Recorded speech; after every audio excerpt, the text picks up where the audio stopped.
স্বামীর প্রতি নরম হয়ে যান, তাকে ছাড় দেওয়া শিখেন। সবচেয়ে বড় কথা, তাকে মহব্বত করা তো অবশ্যই জরুরি, মহব্বতের চাইতেও বেশি জরুরি স্বামীকে বিশ্বাস করা এবং তাকে সম্মান করা। এমন কোনো কথা এবং কাজ না করা যেটা স্বামীর গায়রত বা ব্যক্তিত্ব আঘাত করে।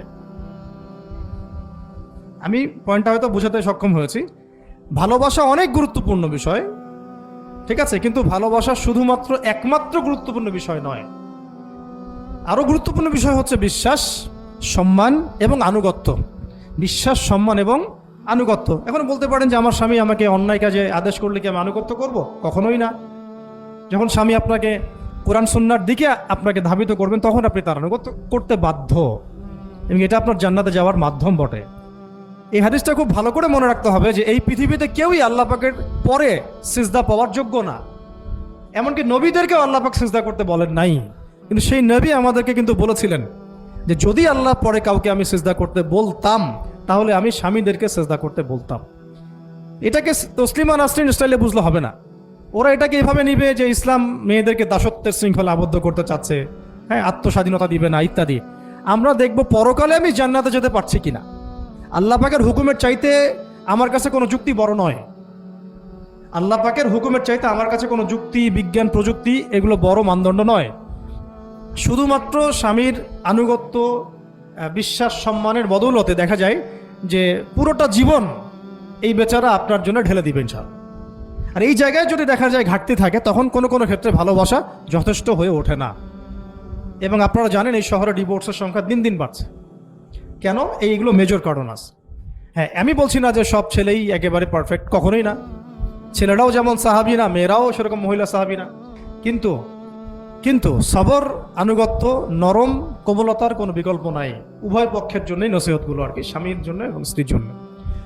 আরেকটা বিষয় হচ্ছে যে স্বামীর পরিবার নিয়ে খোঁটা না দেওয়া, স্বামীর যে বাবা মা ভাই বোন এই ব্যাপারগুলো নিয়ে খোঁটা দেওয়া না দেওয়া বা খোঁচাখুচি না করা, এবং তার যে অবদান আপনার প্রতি এটাকে অস্বীকার না করা, কুফরি না করা। একটা হাদিসের মধ্যে নবী সাল্লাল্লাহু আলাইহি ওয়াসাল্লাম কিন্তু বলেছেন যে বেশিরভাগ নারীর জাহান্নামে যাওয়ার কারণ কি? সাহাবীরা জিজ্ঞাসা করেছিলেন, তিনি বলেছেন তারা কুফরি করে। কি কুফরি করে? তারা কি আল্লাহর সাথে কুফরি করে? নবীজি বলেছেন না, বরং তারা সারা জীবন স্বামীর যে দিয়ে যাওয়া যে স্যাক্রিফাইস বা অধিকার, এটাকে হঠাৎ করে অস্বীকার করে বসে, হঠাৎ কোনো একদিন অস্বীকার করে বসে। এটার কারণে দেখা যায় আল্লাহ পাক নারাজ হয়ে যায়। আল্লাহ রাব্বুল আলামিন তো একজন ব্যভিচারী নারীকেও জান্নাত দিয়েছেন মাত্র কুকুরকে পানি পান করানোর কারণে। আবার একজন নারীকে বিড়াল বেঁধে রেখে কষ্ট দেওয়ার কারণে জাহান্নামে দিয়েছেন। তো জবান এমনই একটা কঠিন জিনিস, যেটাকে নিয়ন্ত্রণে না রাখলে আমাদের জন্য ক্ষতি হবে। আল্লাহ পাক আমাকে আপনাদের সবাইকে জবান হেফাজতে রাখার তৌফিক দান করে না। আর কিছু বিষয় হচ্ছে, কিছু শাসন সমাজে থাকে, মানে পরিবারের মধ্যে থাকে। এই শাসনগুলো কখনোই মেয়েদেরকে বিপথে নিয়ে যাওয়ার জন্য নয়, বরং যে আপনাকে মহব্বত করবে সেই আপনাকে শাসন করবে। যে আপনাকে মহব্বত করে সেই কিন্তু আপনাকে শাসন করবে। যার আপনার ব্যাপারে কোনো কেয়ার নাই সে কিন্তু আপনাকে শাসন করতে আসবে না। আপনি কোথায় যান তার তো কোনো যায় আসবে না। আর যে আপনাকে চাইবে, জোর করে টেনে নিয়ে আসতে চাইবে জান্নাতের পথে, সে কিন্তু আপনার উপর মাঝে মাঝে শাসন করতে পারে। ওই অধিকারটুকু দিতে হবে। আর আমাদের মেয়েদেরকে ওই মেজাজেও তৈরি করতে হবে। তো পারিবারিক বিষয়গুলোর ক্ষেত্রে আসছিলাম, এটা একটু পরে আবার আসতেছি ইনশাআল্লাহ, যে ইলমের সাথে আমলটা খুব জরুরি। এবং আমলের ক্ষেত্রে শুধু নামাজ, রোজা, হজ, যাকাত এটাকে আমি মিন করছি না।